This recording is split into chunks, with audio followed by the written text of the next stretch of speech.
Bom dia, doutor Damasceno. Bom dia a todos, meus queridos, meus amigos, espalhados aí de pessoas de quase todo o Brasil. Hoje estamos aqui começando o ano, nosso primeiro fórum desse ano, e com substanciais informações a respeito das coisas que estão acontecendo, que umas que passaram a vigorar agora terça-feira, aliás, segunda-feira, né, dia 1º, e coisas que estão acontecendo. O doutor Damasceno reuniu tudo isso para poder passar para nós aqui. Espero que, com a graça de Deus, a gente tenha uma ótima reunião. Bom dia, sejam todos bem-vindos. Com você, Damasceno, a palavra. Obrigado, Sandoval. Só lembrando aos que estão participando pela primeira vez, que nós normalmente fazemos uma parte expositiva e em seguida nós abrimos para as colocações, debates, interpretações do tema e questionamentos. Então, hoje nós temos, conforme já foi anunciado pelo presidente Sandoval, algumas matérias que entraram em vigor na segunda-feira, dia 1º, principalmente a regulamentação do ICMS nas transferências, nós separamos, mas embora tenha outros temas de interesse, mas como a lei está em vigor, mas a exigência é só a partir de 1º de abril, nós vamos ter oportunidade para conversarmos sobre esses assuntos. Então, nós trouxemos hoje 3 temas. ICMS das transferências, conheça a regulamentação. Compensação tributária, o que mudou e a tributação das subvenções, que a lei também entrou em vigor agora no dia 1º, e nós vamos falar sobre isso. Temos também uma medida provisória que modifica diversos temas, mas como ela só vai entrar em vigor no dia 1º de abril, a gente conversa mais na frente um pouquinho. Então, vamos para a nossa abertura oficial.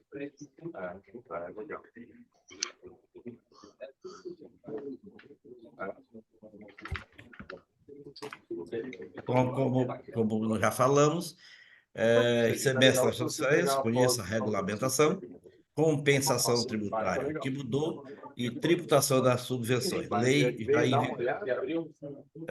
Nós estamos começando... Seria interessante pedirem para desligar o áudio, porque está com dificuldade de ouvir. Ok, eu solicito que todos desliguem o seu áudio e fique só ouvindo, que depois poderão abrir mais na frente para os debates. Eu, às vezes, consigo fechar alguns, mas outros eu não vejo. Muito bem, então vamos lá.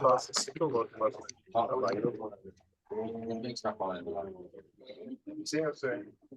Tá, mas dá uma olhadinha direito lá, ficou legal. Quem estiver ouvindo, por favor, desligue o seu áudio. Passa aí os contratos, eles vão. Deixa eu ver se eu localizo. Usando de perda. Para o Mercado Livre. Mas aqui do original foi o Emerson. A galerinha tá ficando ali. Tá, ela já está providenciando, outra pessoa vacinar, caralho, tudo isso dele.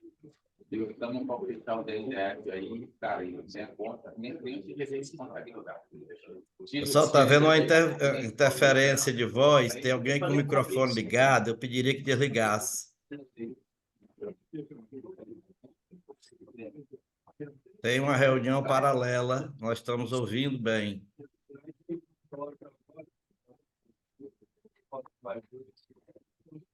Vamos lá.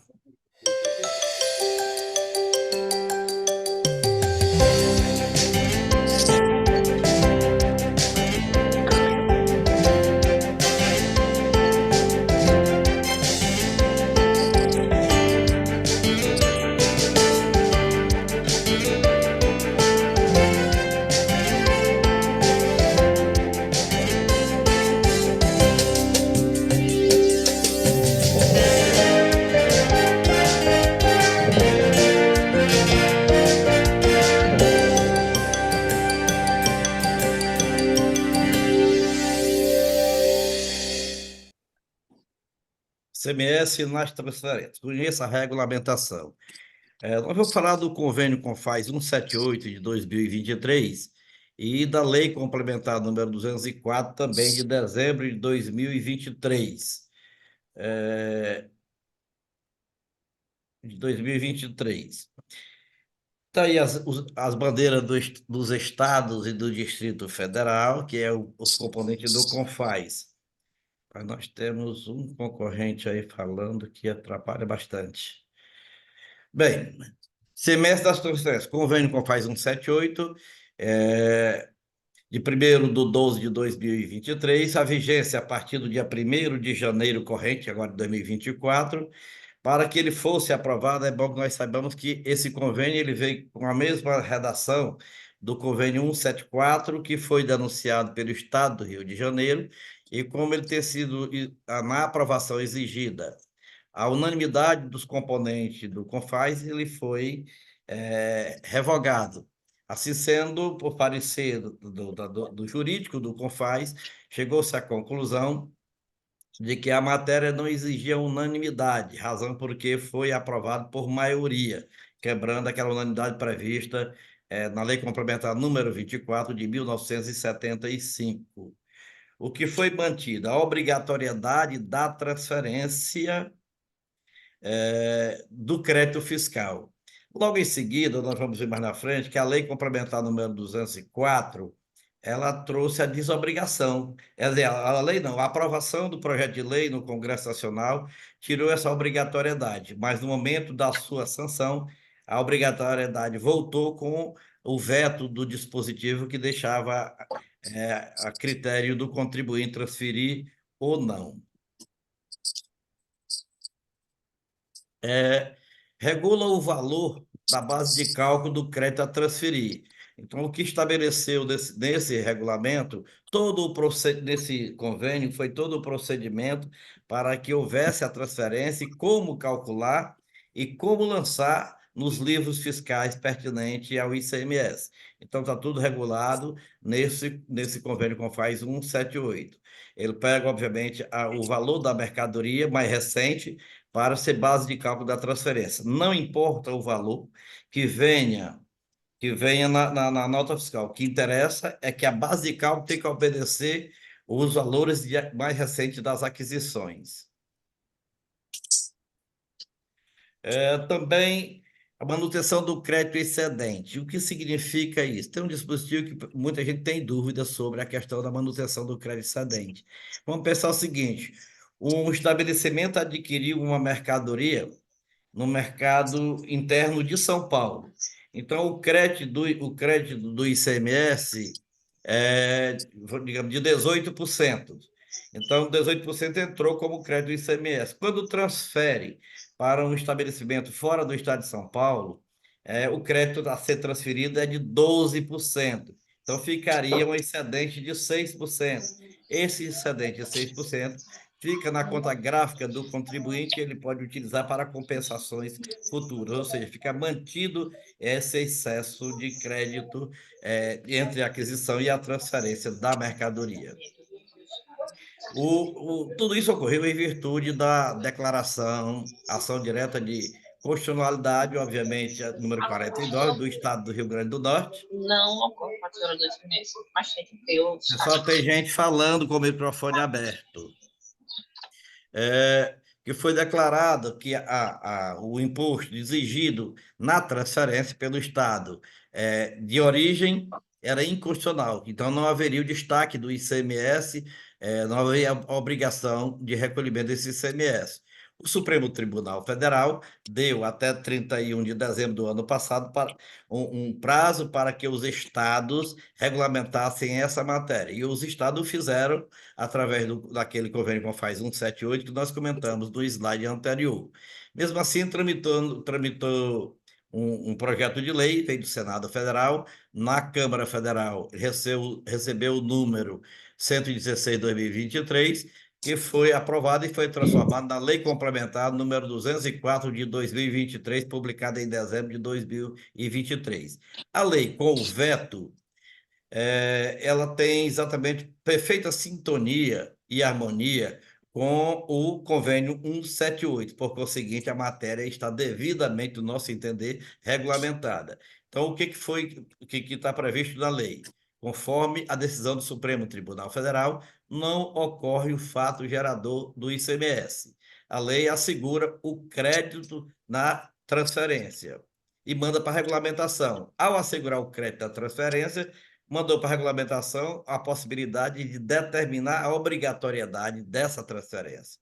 A manutenção também do crédito excedente da forma que está no convênio 178. Então, a manutenção, como eu disse agora há pouco, se a mercadoria for transferida com uma alíquota inferior à alíquota da aquisição, essa diferença fica na conta gráfica do contribuinte, podendo ser usada na compensação interna. A vigência também a partir do dia 1º de abril. Então, tanto o convênio CONFAS 178 como a lei complementar número 204 entraram em vigor no dia 1º de janeiro corrente. E, para chamar bem a atenção aí, a opcionalidade do contribuinte em transferir ou não transferir foi vetada na aprovação, na transformação do projeto de lei em lei. Então, hoje, não é mais permitido ao contribuinte dizer não vou transferir e não transferir. Ele fica a obrigatoriedade de transferir. A justificativa é a preservação da igualdade do tratamento e dando surpresa do controle desses créditos fiscais. Compensação tributária. Eu não botei muita matéria mais aí sobre essa transferência, porque se vocês derem uma lida no convênio CONFAS 178 de 2023, vocês verão que a matéria está muito bem esclarecida e de fácil entendimento. Então, todo o procedimento está previsto nessa regulamentação através do convênio CONFAS 178. Compensação tributária. O que mudou? Bom, a compensação tributária, deixa eu só ver se eu procuro, se eu encontro essa pessoa que está com esse microfone ligado.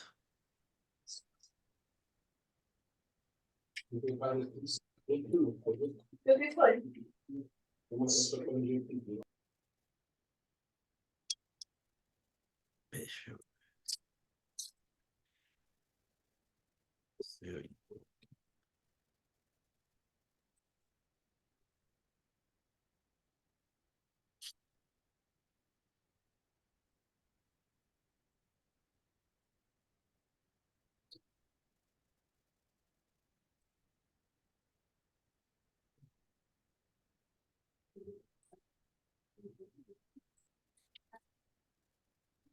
Bom, eu acho que agora deu certo. A compensação tributária começou a ser vista muito de perto pela Receita Federal a partir da tese do século, né, que é aquela questão da exclusão do ICMS da base de cálculo do PIS e da COFINS. Duas dúvidas apareceram de imediato. Tem tributação nessa compensação e o momento da tributação nessa compensação. E outro, pode compensar tudo de uma vez só, pagar o passado, pagar débito pendente, pagar para frente. Tudo isso tudo está regulamentado desde muito tempo. A compensação é possível e não tem limite nessa compensação. Agora, o governo está querendo estabelecer uma limitação. Então, o que fez? A medida provisória 1202, já agora em 2024, ela traz 3 temas importantes. A regulamentação dessa compensação. 2, a volta da tributação daqueles 17 segmentos para a Previdência Social, escalonadamente, para que volte a ser sobre o faturamento e não sobre... Aliás, volte a ser sobre a folha salarial e não sobre o faturamento. E também a extinção do PES, que está programada até 2027, e estão tentando modificar para que não ocorra. Esses 2 itens entram em vigor a partir de abril. Nós vamos conversar no próximo nosso encontro. E para agora, o dia 1º de janeiro, nós já temos a questão da modificação das compensações. Então, como ficou? O valor do crédito a ser compensado, consolidado em 10 bilhões de reais por contribuinte, não tem qualquer alteração. Então, não houve alteração nesse sentido. A partir acima de 10 bilhões, o governo estabeleceu um prazo de 5 anos para que isso fosse compensado. Então, você não pode compensar imediato. Transformou num piso mensal de 1,60 avos, que equivale a 20% anual, né? Se nós fizermos a conta direitinho, vai dar 5 anos para a compensação e vai dar 20% ao ano. Esse aqui tem um ponto interessante, que nós vamos ver mais na frente, ainda nos dispositivos dessa medida provisória, que tira uma dúvida do contribuinte. Qual é a dúvida do contribuinte? Até quando ele pode compensar? Qual o prazo para essa compensação? Nós sempre orientamos, porque isso é pacificado. A partir do momento do trânsito em julgado da decisão final sobre a matéria tributária, o contribuinte tem 5 anos para pedir a homologação dessas compensações. 5 anos. A partir da homologação, que ela se materializa a partir do primeiro perde-compra, a partir da primeira compensação, né? Nós temos mais 5 anos para compensar. Isso está bem claro nessa medida provisória 1202. Quando o governo pretende que só se compense em 5 anos, ele não pode querer que nós fiquemos com um tempo menor. Então, consolida um entendimento jurisprudencial e também de regulamentação, no sentido de que a compensação ela pode ser feita em até 5 anos após a homologação. E a homologação pode ser feita em até 5 anos após o trânsito em julgado da decisão. Por conseguinte, nós temos um prazo de 10 anos para essa compensação. A disposição legal, a Lei 9.430, de 1996, e está no artigo 74, que está sendo alterado pela medida provisória número 1202, de 2024. O parágrafo 3º desse artigo diz o seguinte: não poderão ser objeto de compensação mediante a entrega, que hoje é da entrega do pé-de-compra, pelo sujeito passivo da declaração. Essa declaração é aquilo que eu digo que é o pé-de-compra. Aí eles acrescentam, tem diversos dispositivos aí, o que não pode ser compensado, através de ato do contribuinte, eles acrescentam o inciso 10 a esse artigo 74. Ele diz: o valor do crédito utilizado na compensação que superar o limite mensal de que trata o artigo 74A. O artigo 74A é que eles estão acrescentando agora na lei número 9.430 de 1996, e tem essa redação: a compensação de crédito decorrente de decisão judicial transitada em julgado observará o limite mensal estabelecido em ato do ministro do Estado da Fazenda. Então, ali, como nós vimos, está aquela limitação 1,60 avos, mas, dependendo do valor a ser compensado, o Ministério da Fazenda poderá regular isso para cima, para baixo, de forma tal que tudo seja compensado no prazo de 5 anos, mas poderá ser mais ou menos um pouquinho, dependendo do valor apurado, homologado para a compensação. Então, o limite mensal a que se refere o CAPT, no caso aí que nós lemos, será graduado em função do valor total do crédito decorrente de decisão judicial transitada em julgado. Não poderá ser inferior a 1,60 avos do valor total do crédito decorrente de decisão judicial transitada em julgado, demonstrado e atualizado na data da entrega da primeira declaração de compensação, ou seja, do primeiro perde-comp. Então, quando você consolidou ali, o contribuinte passa a ter direito a 1,60 avos mensal, ou até 1,60 avos mensal, ou mais um pouquinho, conforme a regulamentação. Desde que, se 1,60 avos, no final da história, der um valor que no final não dê para compensar tudo, porque o contribuinte pode não ter aquilo para compensar, então ele vai regulando mês a mês para que toda essa compensação venha a ocorrer no prazo de 5 anos. Não poderá ser estabelecido para crédito decorrente de decisão judicial transitada em julgado cujo valor seja inferior a 10 bilhões de reais. Ou seja, não haverá qualquer alteração em relação aos valores de até 10 milhões de reais. Você pode compensar até os 10 milhões de reais de uma vez só, sem problema nenhum. Para fins, isso que é importante, esse dispositivo, esse parágrafo 2º, que ele vem reforçar aquilo que nós viemos afirmando ao longo do tempo. Para fins do disposto neste artigo, a primeira declaração de compensação deverá ser apresentada no prazo de até 5 anos, contado da data do trânsito em julgado da decisão ou da homologação da desistência da execução do título judicial. Essa homologação da desistência da execução do título judicial é que é o seguinte: quando transita em julgado e você quer usar o crédito para compensação, um dos documentos exigido pela Instrução Normativa da Receita Federal do Brasil, número 2055 de 2021, é que você desista nos autos do processo principal da possibilidade de pedir precatório ou pedir um RPV, caso o valor seja pequeno. Então, você entra com a petição nos autos do processo principal, informando que desiste da execução, porque vai fazer a execução administrativa através da sistemática de compensação.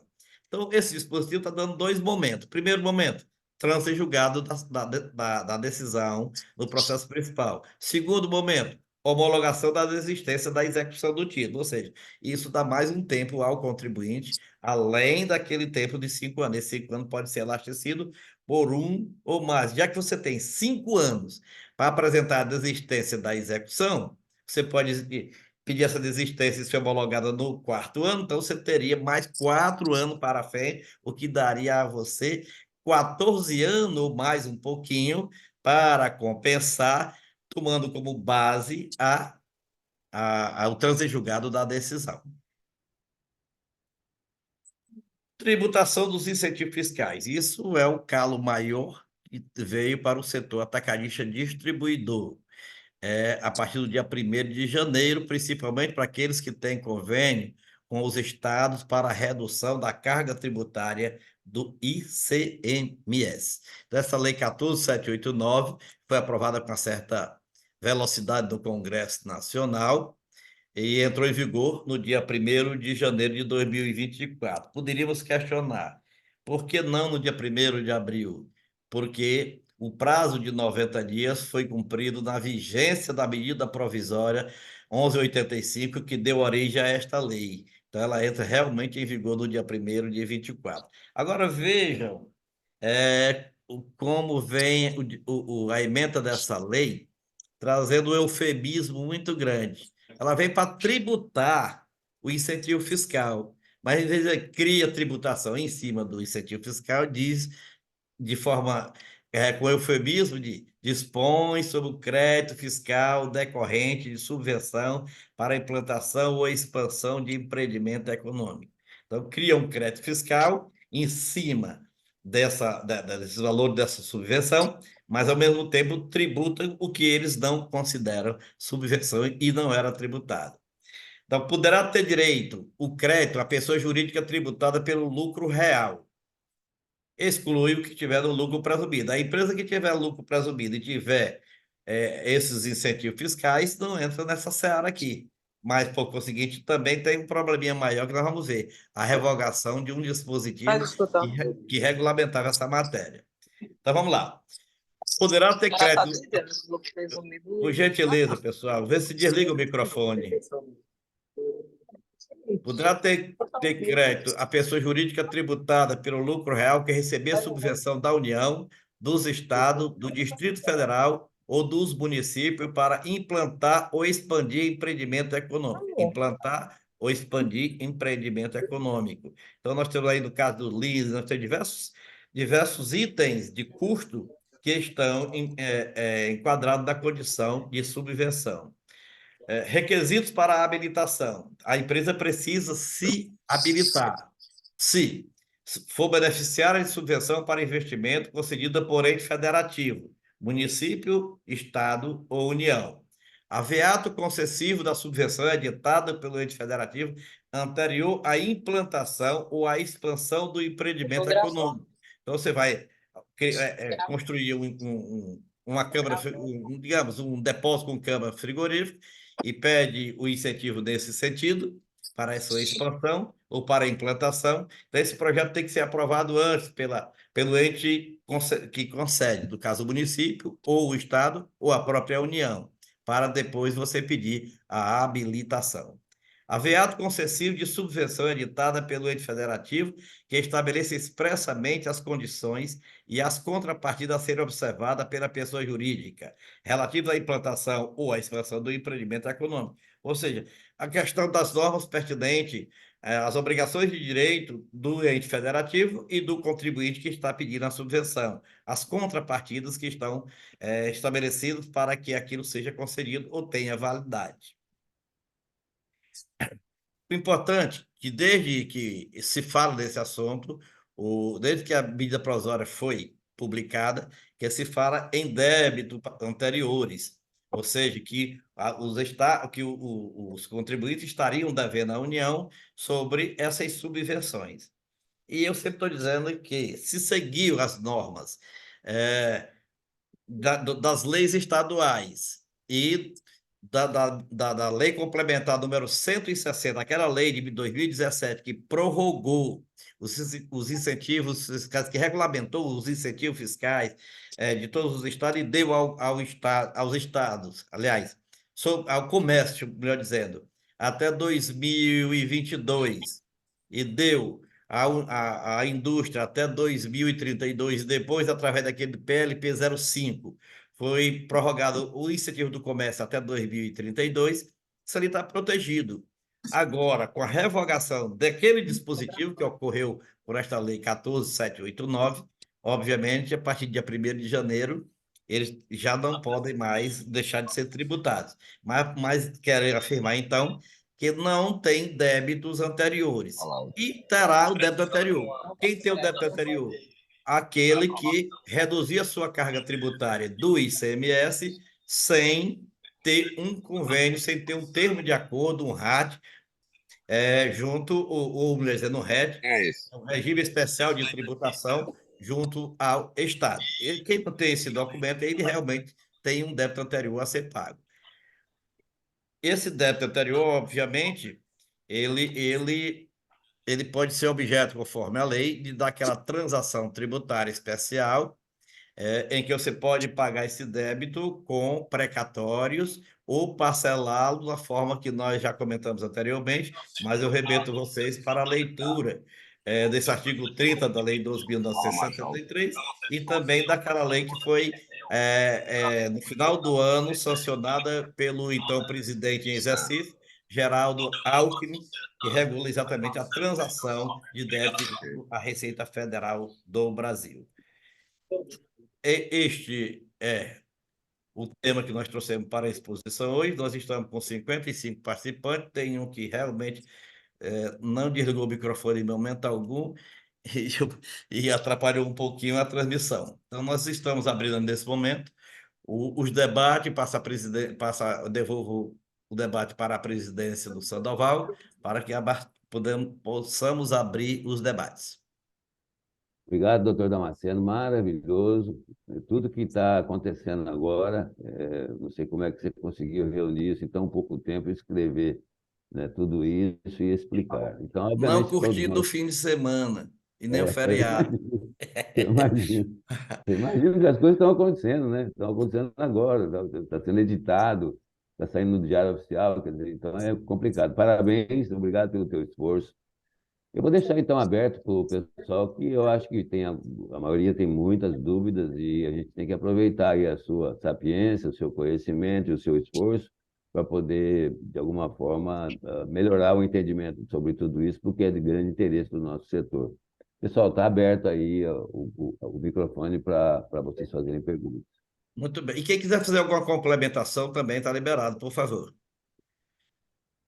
Nós registramos, o Sandoval, do nosso painel, a presença do presidente do Sindicato do Comércio Atacadista da Bahia e ex-presidente da ASDAB, o Antônio Cabral Filho. Seja bem-vindo, Antônio. Bem-vindo, Antônio. Obrigado. Obrigado, doutor. Obrigado, Sandoval. Bom ano novo aí para todos nós. Doutor, só uma dúvida em relação à subvenção. Então, eu entendi aqui o posicionamento em relação à empresa de lucro real, em relação à empresa de lucro presumido, que passar a não ser possível, né, a utilização. Agora, essa nova regulamentação, ela passa a valer de agora por diante, em relação àquela dúvida de custeio, de investimento, o que ficou para trás fica como? e passa a validade de agora para frente? Essa seria a minha dúvida. Antônio, é o seguinte, aquelas cartinhas que a Receita mandou para todos, sem seleção, mandou para todo mundo, cobrando o passado, ela só tem validade para quem não tinha termo de acordo especial Ah, junto sim. ao Estado. Quem tem aquele termo de acordo até o dia 31 de dezembro podia tranquilo, porque a Lei Complementar número 160 equiparou os investimentos para custeio, né, que é o caso da redução do ICMS dos estados, para diminuir o preço final ao consumidor, então, de reduzir o custo, é, ele equiparou, a lei equiparou. Então, alterou o artigo 30, que agora foi revogado. Então, com a revogação do artigo 30, até 31 de dezembro, quem tem o convênio não está devendo nada. Agora, quem Isso. utilizou a redução sem convênio, esse está devendo. O que eu digo é o termo, é o acordo, que cada estado tem um nome diferente. Um é RET, Isso. é Regime Especial de Tributação, outro é termo de acordo, outro é convênio. Então, quem tem esse documento assinado com o Estado, permitindo que reduzisse a, a, a base de cálculo do ICMS interno para reduzir a tributação final, mesmo para redução de preço, isso está beneficiado até o dia 31 de dezembro. Ana. Agora, quem usou isso aí sem ter esse termo, esse está devendo. Só que a partir agora do dia 1º em diante, realmente tem que ser para investimento, né? Não tem A mais partir, a a partir discussão do em dia relação 1º, agora, só se for para investimento. Ou isso. expansão, não é investimento, Ou investimento expansão, ou isso. expansão. Implantação ou expansão. É porque esse era o grande temor, eu acho que assim, de todo o nosso segmento, até de outros segmentos, né? Era a questão justamente do passado, né? Todo mundo usou ali a subvenção, levando em conta aí esse entendimento, tanto dúvida, custeio, investimento, todos acabaram usando. Então, se realmente ela mandou a carta, deixou todos os contribuintes assombrados. Então, chega agora o esclarecimento que, na minha opinião, é muito bom, apesar de nós não termos mais agora condição, a partir agora do dia 1º, de utilizar como se fosse para custeio, não adianta. Então, tem que ser para investimento. Mas, pelo menos, você não tem aí o passivo do passado. Está esclarecido. É tanto o seguinte, Antônio, que eles não baixaram a norma generalista. Eles estão mandando a correspondência para você justificar. Agora, a partir do dia 1º de janeiro, quem tem interesse em ter o crédito fiscal vai ter que se habilitar junto à Receita Federal. Quem não se habilitar, mesmo tendo o direito, não receberá o crédito fiscal. Então, é desta forma que a coisa funciona. Então, tranquiliza realmente essa questão do passivo, é tanto que eles colocaram na justificativa que cada caso é um caso a ser analisado. E por quê? Porque realmente nós temos conhecimento de que nós temos contribuinte que às vezes pede até o regime especial ao Estado, e o Estado nega por não preencher o requisito, mas ele passa a utilizar isso, pagando com valor reduzido, lançando com valor reduzido, e etc, etc, etc. Então faz a sua planilha dessa forma. Esses estão, obviamente, correndo o risco de serem autuados e serem acionados judicialmente para o pagamento. Mas quem tinha o documento, quem tem o documento junto ao Estado, que permite a redução da base de cálculo para reduzir o ICMS no final, esses aí estão protegidos pela própria legislação que nós estamos comentando, porque nessa legislação eles revogam o artigo que equiparava a partir do dia 1º de janeiro, esse artigo fica revogado. Ok, muito obrigado. Muito bem. Alguém mais quer tirar alguma dúvida? Eu vi aqui que tem alguém perguntando sobre a transferência. Poderia usar o microfone e perguntar? Bom dia. Aqui é Bom dia, Rosivaldo está Rosivaldo. falando. Teve um convênio que saiu também em edição extraordinária, agora no final do ano, 228. E aí ele comenta que até final de abril, a emissão de nota fiscal, os procedimentos poderiam permanecer os procedimentos ainda do ano passado. Está dando essa possibilidade agora entre 1º de janeiro e 30 de abril, né, em função das regulamentações internas dos estados. Aí foi agora que saiu essa edição do convênio aí, 228.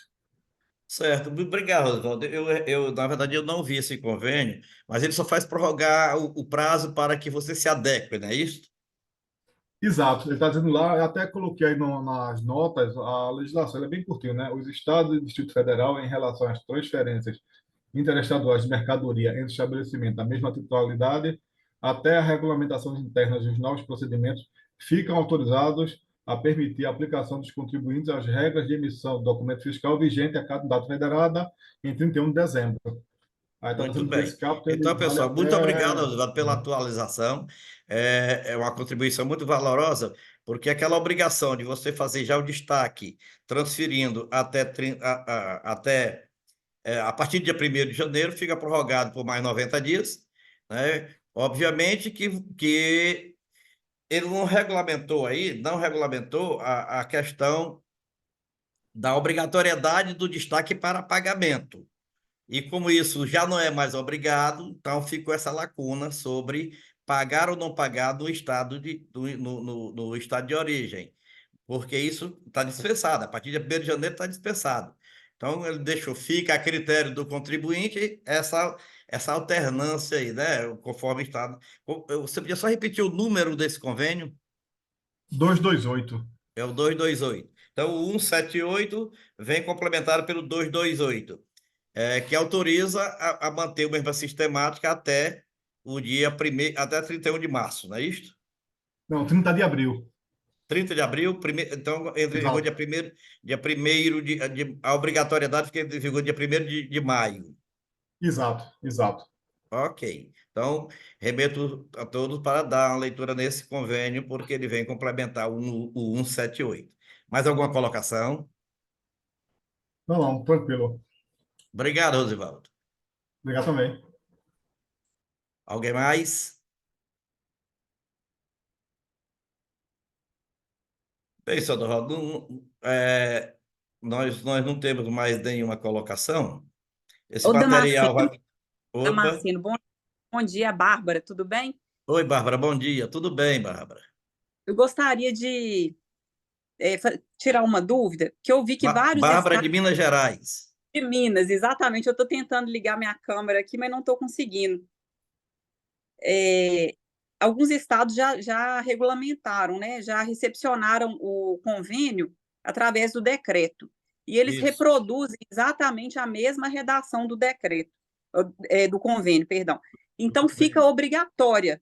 A transferência dos créditos vai ser obrigatória, correto? Correto. Em qualquer situação vai ficar obrigatório, sim. E na situação, por exemplo, vamos pegar o estado da Bahia, comprando do Sudeste, comprou essa mercadoria a 7%. Agora o estado da Bahia vai transferir para o Nordeste, a 12%, por exemplo, vai transferir para Paraíba. Ele tem que complementar e pagar os 5%. Ele não tem 12% de crédito para levar, né? Porque ele comprou a 7%. Essa diferença a menos, eles mantiveram a diferença a mais. A diferença a menos fica a critério de cada estado, a sua legislação interna. A exigência da diferença, já que você gerou um crédito maior do que o que você tinha de débito, vai ficar a critério do estado, da legislação do estado de origem da transferência. Então, nós precisamos ver as 27 legislações nesse sentido, até que nós cheguemos ao IBS, né? Nós vamos ter esse probleminha aí, mas, por enquanto, cada estado regulamenta. Por uma questão de decisões junto ao CONCEFAZ e ao CONFAZ, a norma geral é que haja a complementação no estado de origem. Entendi. Então, vai continuar na prática como está. Como está. Quando o crédito no estado de origem é superior à transferência, eles esclareceram que era para permanecer com essa diferença a favor do contribuinte. Quando o crédito é superior, eles não alteraram o tratamento, deixaram como estava a legislação no momento. E a questão da base de cálculo, lá que ele tem também no convênio, falando que o ICMS da transferência ele tem que integrar a base de cálculo aí. como que seria? Eu teria uma, por exemplo, eu comprei um produto a 7, né? Eu comprei, ele já vem esse 7 na base de cálculo, né? O fornecedor já emite a nota lá com a alíquota e ela já integra. Aí, quando eu vou fazer uma transferência agora a 12, eu tenho que excluir o 7 e incluir os 12 da transferência? Olha, o valor da transferência é o valor do custo de aquisição, e mais moderno. O que é o valor do custo de aquisição? É tudo que você embute do preço para você ter sua base o valor da aquisição. Então, ele não está separando nenhum tributo, se junta todos os tributos dentro, é o custo de aquisição. Mas não, essa vai ser a base de cálculo da transferência. Então, se o valor do ICMS que está destacado na aquisição é inferior ou é superior, não vai alterar o custo de aquisição, porque é muito difícil para uma lei, é como eu disse assim, ficava muito complexo deixar a critério do contribuinte transferir ou não transferir, calcular ou não calcular, porque uma legislação tributária que dá ao contribuinte a opção de agir diferentemente do outro, ele provoca uma desigualdade no tratamento tributário. Você pode criar regimes diferenciados para a opção, no caso do Simples Nacional, no caso de outras tributações. Mas nesse caso aí não poderia. Então, o que eles estabelecem? É o custo de aquisição. Não interessa, não tem complementação a ser feita aí do custo de aquisição. Você calcula a sua planilha, adquiriu por X o preço da mercadoria, mas está embutido o frete, está mais embutido o seguro, está mais embutido o ICMS. Esse é o custo de aquisição. Então, a legislação 178, assim como a lei remete para ele, é exatamente em cima desse custo. Ótimo. Então, no fim das contas, você não vai ter mudança do que a gente já tem A hoje. única mudança que tem é que você não vai recolher ICMS no estado de origem. Você só vai perder o direito ao crédito. Exceto quando... Depois eu conto o que aconteceu. O quê? Depois eu conto o que aconteceu. O moço me ajudou, me deu 3 euros, eu botei aqui. Pode falar, Bárbara, que houve uma intervençãozinha aqui, mas já corrigimos. Você só vai recolher, então, na transferência no estado de origem quando tiver uma diferença negativa. É o caso que eu falei, 7, comprei com 7, transfiro com 12. Aí eu recolho 5. Continuo afirmando, realmente, se a legislação hoje está determinando o teu estado de origem essa obrigatoriedade, é porque nós temos que falar assim, nós estamos discutindo 27 legislações, né? Entendi, tem que... Então, se um estado dispensa, eu não tenho a obrigação, mas eu acredito que as 27 unidades não vão perder dinheiro, então todas elas têm essa obrigação dessa complementação, mas é bom olhar como é hoje. Aliás, como era no dia 31 de dezembro, né? Como é que estava no seu estado de origem, tá bom? Ótimo, obrigada, Damasceno. Muito obrigada. De nada, Bárbara. Sucesso. Alguém mais? Doutor, só um instantinho. Aqui é a Bárbara, que eu falei, seja bem-vinda, de Minas Gerais. Olá, Bárbara. Você está fazendo o seu exemplo, você comprar com 7. Eu não sei se você consegue, em Minas Gerais, comprar com crédito de 7, mercadoria vindo de outro estado. Não acredito. Outra unidade. Eu tenho uma outra unidade também, em outro estado do Nordeste, entendeu? Mas em Minas você não consegue. Tá não, bom. eu falando assim, Nordeste, sim. Só não, é porque ela tá tratando, a consulta dela é generalista, vamos pensar assim. Ela tem estabelecimentos espalhados pelo Brasil e alguns estados geram com 7, outros com 12, e assim por diante. Ela está citando os casos específicos. Obrigado pela explicação, né? Eu pensei, porque como falar de Minas Gerais, eu falei, Minas não vai comprar com 7 de lugar nenhum, né? Por isso que eu me manifestei, mas ela tem outras unidades. Obrigado, então, obrigado pela explicação. Bárbara, desculpe, eu tinha entendido que você estava só em Minas, é por isso. É bom que se entenda, pessoal, que conforme o senhor Dorival está falando, nós temos alguns estados que são considerados estados desenvolvidos, né, industrialmente desenvolvidos, que fornecem para os demais com a alíquota de ICMS interestadual reduzida. São 6 estados, os 3 do Sul, né, Rio Grande do Sul, Paraná e Santa Catarina, Minas Gerais, Rio de Janeiro e São Paulo. Esses 6 estados, quando fornecem para os outros estados, não para eles emitem na operação interestadual uma alíquota de 7%. Quando é entre eles, é 12%. Mas quando é por demais estado, para os estados considerados pobres, por exemplo, da região sudeste, eles só excluíram o Espírito Santo, que quando vende para o Espírito Santo, vai com os 7%.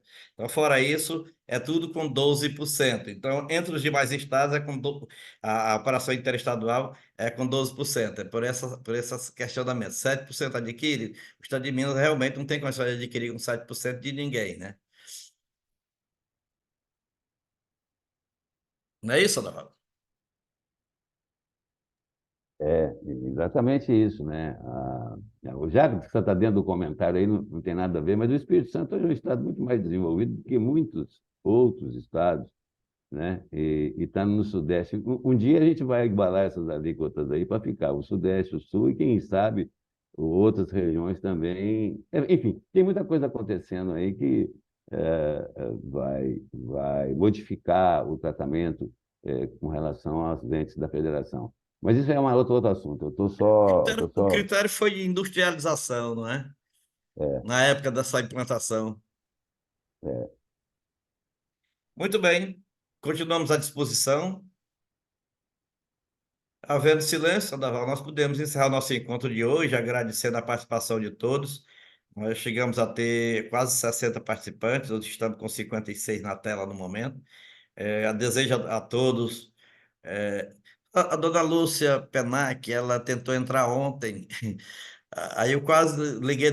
A senhora está nos ouvindo hoje, né? Está conosco aqui. Seja bem-vinda.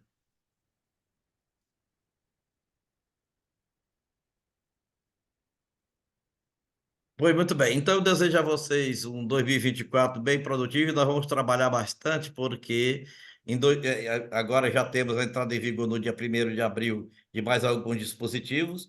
Tem um prazo de 6 meses para que haja a apresentação do projeto de lei, dos 3 projetos de lei complementar da reforma tributária, que já foi aprovado no ano passado. Tem também um prazo de 60 dias para que o governo apresente o projeto de lei complementar que regulamenta o comitê do IBS. Então, nós temos diversos assuntos a serem discutidos aí, além do mais, também algumas matérias pertinentes à legislação trabalhista. E eu estava lendo hoje a notícia que eu achei interessante. Um prestador de serviço terceirizado, entrou com ação milionária contra a empresa tomadora do serviço e foi condenado, perdeu a causa e foi condenado a pagar mais de 700 mil reais por litigância de má-fé e etc, etc, à empresa contratante. Isso é moralizador. Também existe no Brasil o que nós chamamos de indústria das reclamações trabalhistas, em que alguns advogados sem escrúpulo apresentam reclamações com temas variados em locais diferentes, em grandes grupos, com valores exorbitantes, com a finalidade de tentar acordo ou revelia. E agora mesmo houve uma decisão em diversos processos. A matéria não está correta, porque está dizendo que o juiz condenou o advogado ao pagamento de 170, eu acho que 1.700.000, mais ou menos, mais de R$ 1 milhão, para que o advogado pague. Não é o advogado que vai pagar. Quem vai pagar é quem contratou o advogado que foi condenado na sucumbência. Agora, cabe aos prejudicados procurarem a OAB, para a OAB tomar providência em cima desses advogados que causam prejuízo, vendem um produto que não tem para os reclamantes, às vezes inescrupulosos também, entram com a reclamação, nessa indústria de reclamação, aí a condenação vai para ele, não é para o advogado. A condenação vai para ele. Então, cabe a ele agora buscar o advogado, porque o advogado entrou com uma ação que não tinha fundamento. Então, diversas ações, a indústria das reclamações trabalhistas, que nós vemos no Brasil, que foi moralizado um pouquinho recentemente com aquela reforma recente não, já está com 6 anos, com a reforma de 2017, e depois, quando se estabeleceu a obrigatoriedade de fazer uma planilha de cálculo. Recentemente, o TST decidiu que o valor indicado na reclamação é um valor somente de indicação, e não o valor que está se buscando. Trouxe mais uma lacuna, possibilitando que ainda advogados inescrupulosos apresentem cálculos fora de órbita. É como diz, pede como se pede a Deus, para ver se consegue alguma coisa. Então, isso é desmoralizante para a justiça do trabalho e faz com que diversos setores pretendam extinguir essa justiça para jogá-la dentro da justiça comum. Então, quando vem um ato desse de um juiz trabalhista, é moralizador. É importante nós aplaudirmos, e existem os dois casos como sendo, começando o ano de forma moralizante, a justiça do trabalho. Sandoval, encerrando. Então, muito obrigado, doutor. Eu até pergunto como é que está a tua agenda, porque nós temos 50 pessoas ainda nos assistindo, para você, se você acha que é conveniente fazer na semana que vem ou daqui 15 dias, só para o pessoal botar na agenda, que a gente vai voltar a alguns assuntos desses que você comentou hoje. Obrigatoriamente a gente vai saber algumas coisas mais, né? E depende da tua agenda, do teu esforço, se você puder pelo menos anunciar alguma coisa, alguma data para o pessoal colocar na agenda. Eu vou registrar, Sandoval, duas datas importantes. A segunda data é o 17 de janeiro, que nós voltamos com o nosso encontro novamente. 17 de janeiro. E a primeira data, que é a mais importante, é o dia 10 de janeiro, que é o meu aniversário.